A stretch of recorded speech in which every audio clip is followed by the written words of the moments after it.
Hello students, तो आज हम डिस्कस करने वाले हैं चैप्टर नंबर थर्ड है मेरा इनइक्वलिटीज़।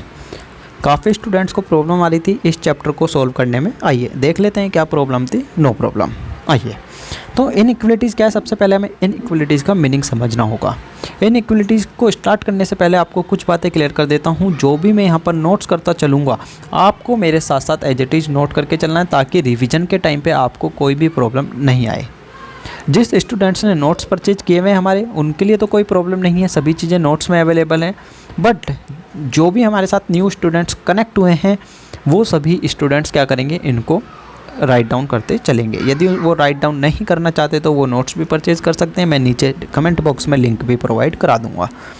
बट मैंडेटरी नहीं है कि आपको परचेज़ करने ही करने हैं। मैं तो सजेस्ट करूँगा कि आप अपने हाथ से जो है यहाँ पर राइट डाउन करिए, ताकि आपको प्रॉपर वे में माइंड में रहे कि हाँ भाई हमने क्या पढ़ा था क्या नहीं पढ़ा था। तो देख लेते हैं यहाँ पर। सबसे पहले इनइक्वलिटीज़ का मीनिंग देखते हैं। इनइक्वलिटीज़ क्या है? एक स्टेटमेंट है। एक स्टेटमेंट है किसके बीच की? टू अनइक्वल क्वांटिटीज़ के बीच की स्टेटमेंट को हम क्या कहते हैं? इनइक्वलिटीज़ कहते हैं। स्टूडेंट को यहाँ पर जो है डाउट आ जाता है जब भी हम बात करते हैं अनइक्वल क्वांटिटीज़ की। तो स्टूडेंट्स मेरे से कहते हैं कि यहाँ पर सर जो रिलेशनशिप है वो एग्जिस्ट करेगा या नहीं करेगा। डेफिनेटली रिलेशनशिप एग्जिस्ट करता है।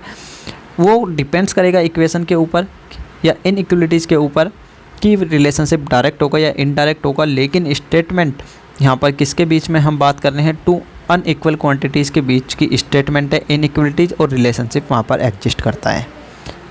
क्लियर है? तो आप सिंपल सा कह सकते हैं what is inequalities? Inequalities is a statement which show the relationship between two unequal quantities. अब इनइक्वलिटीज़ को समझने के लिए हमें कुछ सिंबल को ध्यान में रखना होगा। तो यहाँ पर फर्स्ट सिंबल जो मैं आपके साथ डिस्कस करने वाला हूँ वो हम सिंबल को डिस्कस करेंगे, लेस देन के सिंबल को। तो देखिए लेस देन के सिंबल यहाँ पर को हम डिनोट करते हैं इससे। क्लियर है?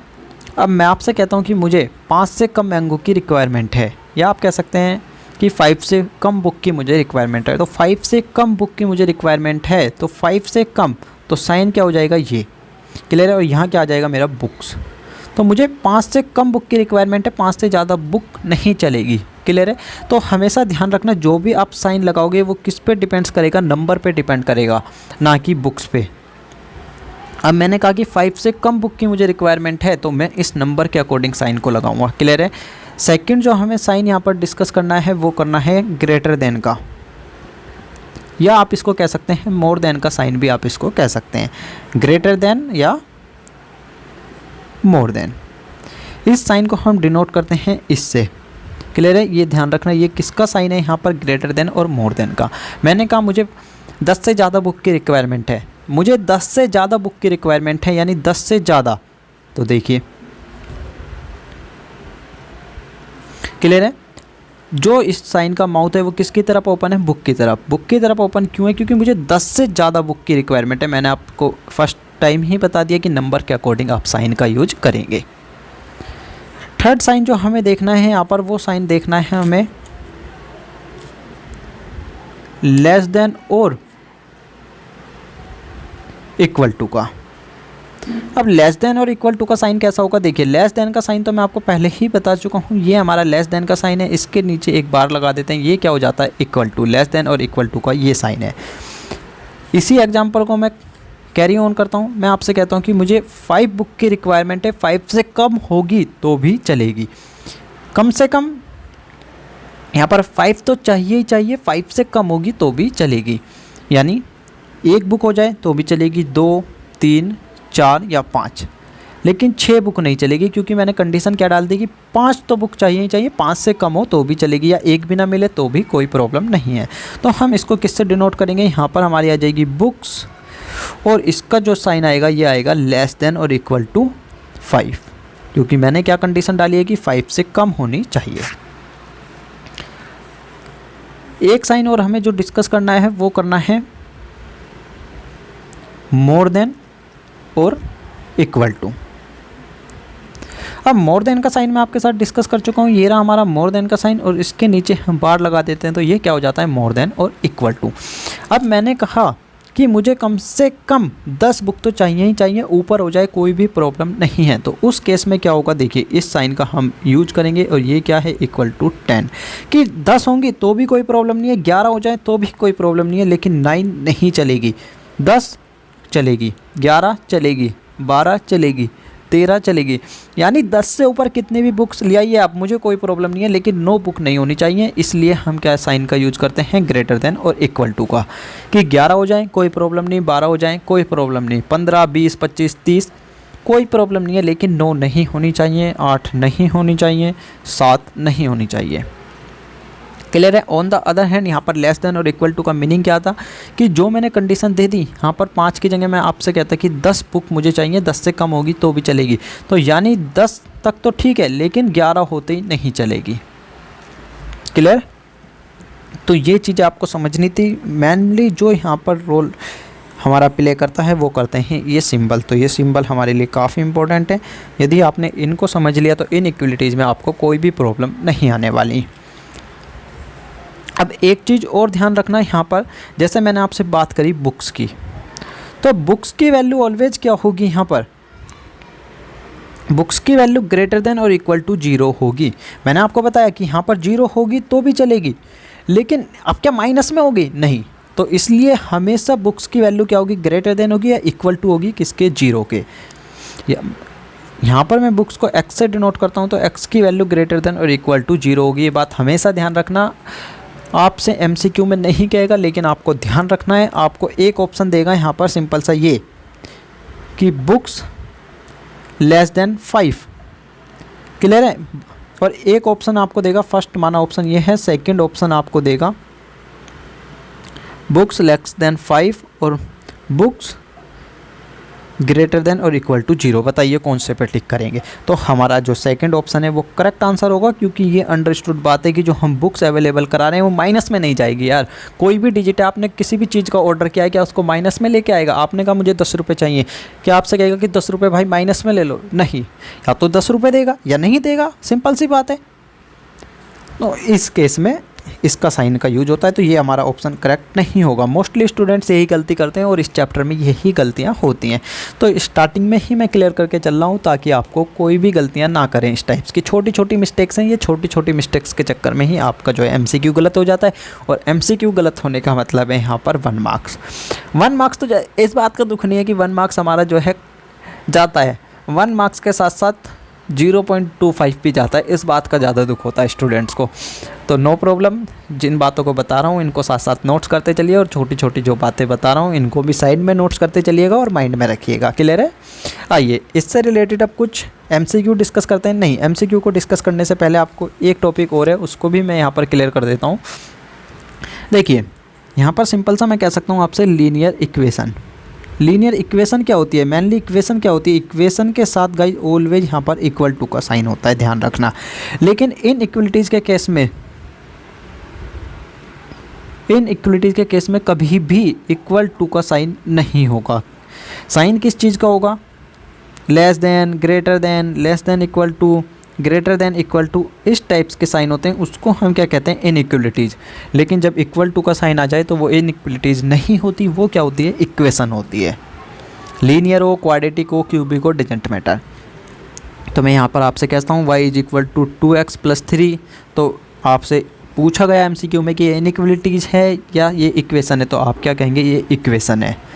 But on the other hand आपको इस तरीके से कह दिया जाए y is equal to less than 2x plus 3, तो इस केस में क्या होगी, ये इनइक्वलिटीज होगी। तो इस बात का भी आपको ध्यान रखना है। आज तक नहीं पूछा गया MCQ में, लेकिन कभी भी पूछ सकता है।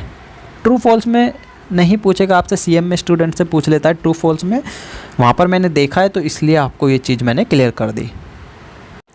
आइए कुछ MCQ को डिस्कस कर लेते हैं। MCQ आपके मॉड्यूल से ही यहाँ पर कॉपी किए गए हैं। जैसे ही मैं आपके साथ इनको डिस्कस करता हूँ एंड देन आप जाके अपने मॉड्यूल के MCQ कवर करना, आप इजीली उनको सॉल्व कर पाएंगे, आपको कोई भी प्रॉब्लम नहीं आएगी। किसी भी टाइप्स की प्रॉब्लम आती है, कमेंट बॉक्स आपके लिए अवेलेबल है। डेफिनेटली कमेंट बॉक्स में कमेंट करके बताइएगा कि सर हमें ये प्रॉब्लम आ रही है इस MCQ को सॉल्व करने में। जैसे ही नेक्स्ट लेक्चर आएगा तो वहाँ पर मैं आपके ये जो भी डाउट होंगे इस चैप्टर से रिलेटेड सभी को क्लियर कर दूँगा। तो देखिए सबसे पहले फर्स्ट एमसीक्यू को देखिए। फर्स्ट एमसीक्यू में कह रहा है an employer recruit experience and fresher worker for his firm under the condition he can not more recruit, या हम कह सकते हैं एम्प्लॉय मोर देन 9 पीपल। अब देखिए एक्सपीरियंस को यहाँ पर डिनोट किया गया है एक्स से और फ्रेशर को डिनोट किया गया है वाई से। एक एम्प्लॉयर है जो अपनी फर्म के लिए वर्कर को रिक्रूट कर रहा है यानी फ्रेशर और एक्सपीरियंस दोनों को रिक्रूट कर रहा है, लेकिन कंडीशन क्या है कि वो 9 पर्सन से ज़्यादा को रिक्रूट नहीं करेगा। 9 को कर सकता है लेकिन 9 से ज़्यादा को नहीं कर सकता। क्लियर है? कंडीशन क्या है? Not more then 9 person. तो देखिए मैंने आपको स्टार्टिंग में ही इसलिए क्लियर किया था कि जो भी हम साइन का यूज करते हैं वो नंबर के अकॉर्डिंग करते हैं, ना कि एक्सपीरियंस और फ्रेशर के अकॉर्डिंग करेंगे। तो यहाँ पर नंबर कितना है? 9। तो हम 9 के अकॉर्डिंग इसकी इन इक्वलिटीज़ को ड्रॉ करेंगे। तो देखिए यहाँ पर कंडीशन क्या आती है? 9 नॉट मोर देन है, तो साइन क्या होगा? ये वाला साइन यूज होगा और इक्वल टू कि 9 हो सकते हैं लेकिन 9 से ज़्यादा नहीं होंगे, 9 से कम हो सकते हैं, यानी 8 हो सकते हैं, 7 हो सकते हैं, 6 हो सकते हैं, 5 4 3 2 1 0 तक हो सकते हैं, लेकिन माइनस में नहीं जाएंगे। यार सिंपल सी बात है, या तो वो रिक्रूट करेगा या रिक्रूट नहीं करेगा, माइनस का क्या चक्कर है। तो इसलिए मैंने आपको बताया था कि सबसे पहले आप क्या करिएगा, इसको लिख लीजिएगा कि एक्स क्या होगा यहाँ पर ग्रेटर देन और इक्वल टू 0 होगा, सेम एज क्या होगा? वाई ग्रेटर देन और इक्वल टू 0 होगा। या तो वो एक्सपीरियंस को रिक्रूट करेगा या नहीं करेगा, सेम एज फ्रेशर को रिक्रूट करेगा या नहीं करेगा।